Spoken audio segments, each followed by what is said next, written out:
Alors le pH, bah, c'est aussi une donnée, autant sur les vers de terre, ça joue pas trop dans nos gammes de pH, autant sur les bactéries, ça joue quand même assez fortement. Vous voyez, hein, les bactéries qui dégradent la cellulose, leur activité, elle est maximum entre 6,5 et 7 hein, de pH.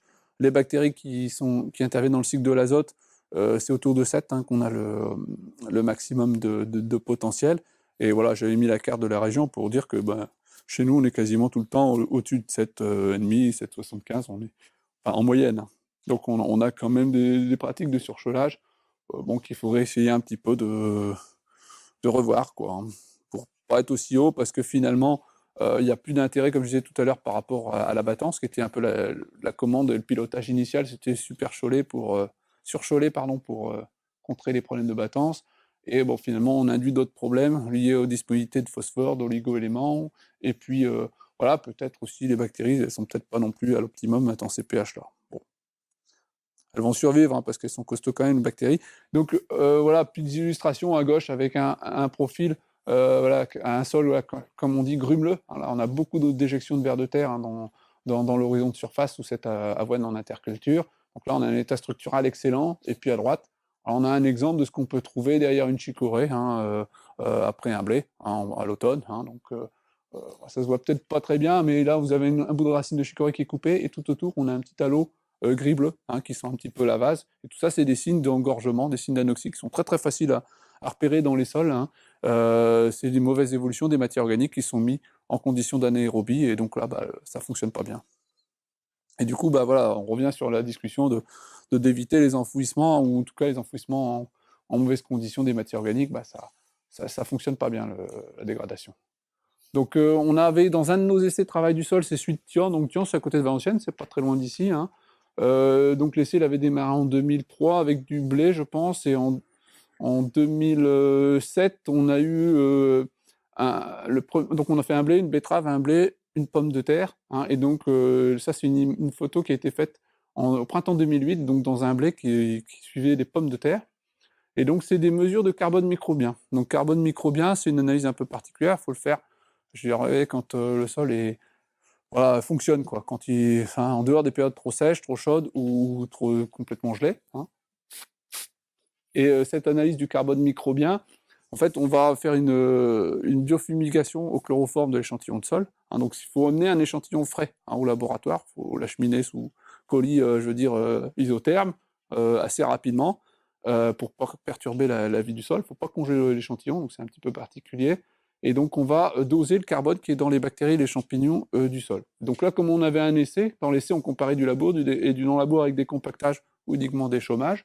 On a fait des mesures sur l'horizon 0,15 et l'horizon 15-30. Donc vous voyez que de façon assez logique, en labour, il y a plus d'activité en surface qu'en profondeur. Des compactages, c'est plus ou moins vrai, même si c'est déjà moins, euh, moins nuancé. Et puis c'est vrai que dans le superficiel, on s'attendait à trouver un pic d'activité biologique, parce qu'on a encore moins travaillé le sol, on a plus concentré. Et en fait, c'est carrément l'inverse qui s'est produit. Et en fait, qu'est-ce qui s'est passé dans le superficiel? Si vous regardez le profil, en fait, quand on marchait sur la parcelle donc à l'automne, hein, derrière l'implantation du blé, derrière les pommes de terre, clairement, dès qu'on est arrivé dans le travail superficiel, on a eu beaucoup de tassements en fait sur cette parcelle-là. Donc on a juste une reprise avec un outil à queue de cochon hein, sur une petite dizaine de centimètres, avec pas mal de lissage et des fonds qui étaient complètement bétonnés, l'eau passait pas. Dès qu'on est arrivé à marcher sur la parcelle en superficiel, on sentait l'humidité, quoi. Hein, on savait floc-floc sous nos pieds. Hein, donc il y avait vraiment un problème d'infiltration de l'eau. Et donc les résidus de pommes de terre, les fans de pommes de terre, ils ont baigné dans l'eau tout l'hiver.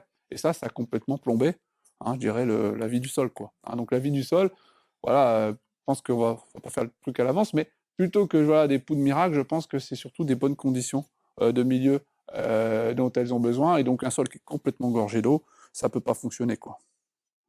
Donc là, je ne sais pas si vous le voyez, mais c'est pareil, c'est encore un petit peu bleu au contact des fans de vers de terre. Hein, mais c'est vrai que c'est jamais évident. Alors ici, il y avait un petit côté gris bleu. Là, ici. C'est vraiment caractéristique.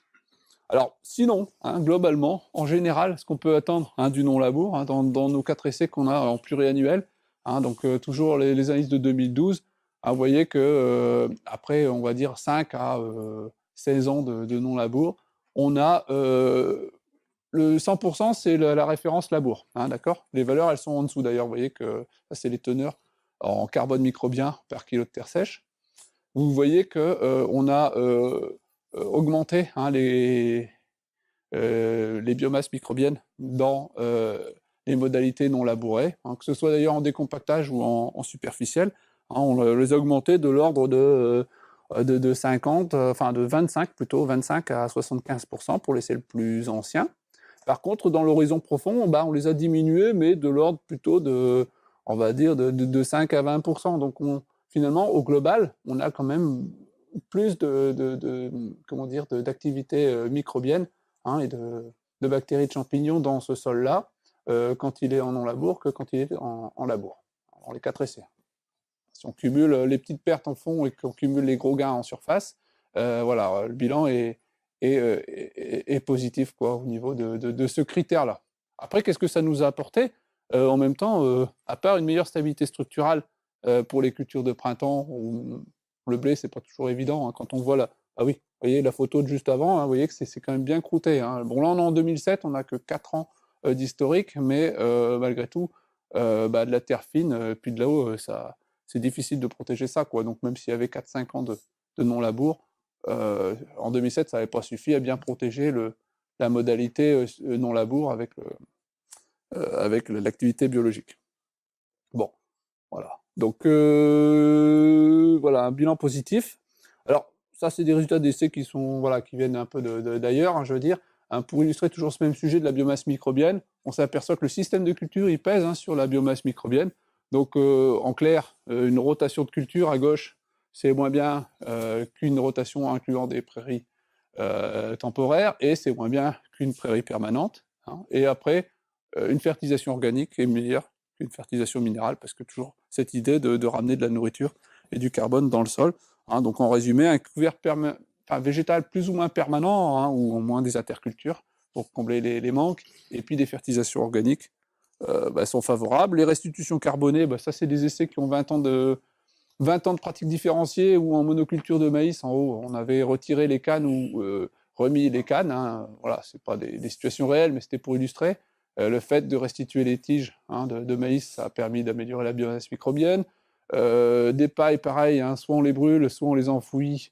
Bah, le fait de les enfouir, pareil, ça a permis, au bout de 20 ans, d'augmenter la biomasse microbienne. Donc voilà, en clair, hein, c'est un peu logique. Hein, plus on restitue de résidus, d'effluents d'engrais verts, et plus on stimule, hein, l'activité biologique. Donc, pour me résumer, hein, sur cet aspect microbien, qu'est-ce qu'il faut finalement pour avoir une bonne activité microbienne? Bon, les conditions de milieu adaptées, bon, température, humidité, c'est pas vous qui êtes aux manettes, encore que, je dirais, l'humidité, c'est un peu vous quand même, hein, c'est-à-dire qu'il faut un sol bien structuré, hein, c'est-à-dire bien aéré, bien drainé, hein, avec un pH proche de la neutralité. Sinon, ça, ce sont les conditions, je dirais, de milieu qui sont favorables. Et puis après, il faut nourrir, quoi. Il faut nourrir la biologie avec des restitutions régulières, notamment alors ce qui stimule vachement bien la vie du sol, c'est tout ce qui est riche en sucre, tout ce qui est frais, facile à dégrader. Hein, donc des plantes jeunes, des légumineuses, des engrais verts, tout ça, c'est extrêmement favorable pour la vie du sol. Éviter, voilà ce que j'ai montré sur la photo de gauche, hein, l'amas ou l'enfouissement profond. Donc là, c'est une moutarde labourée en direct avec des beaux fagots, hein, disons, de moutarde au fond qui ne vont pas bouger parce que tout ça, c'est pas mis avec un contact assez fin avec le sol, c'est mis trop profond, etc. Et puis également, dernier point, la fertilisation, ça reste quand même positif dans le sens où, alors une fertilisation organique, c'est le top, hein, parce que, voilà, encore une fois, on nourrit les plantes, on apporte de la matière organique, du carbone, mais une fertilisation minérale, ça reste quand même mieux, hein, que pas de fertilisation du tout, par rapport à ceux qui seraient détracteurs de dire toute forme d'intrants, etc. Fertiliser, ça permet quand même de faire de la biomasse, et faire de la biomasse, ça fait plus de restitution.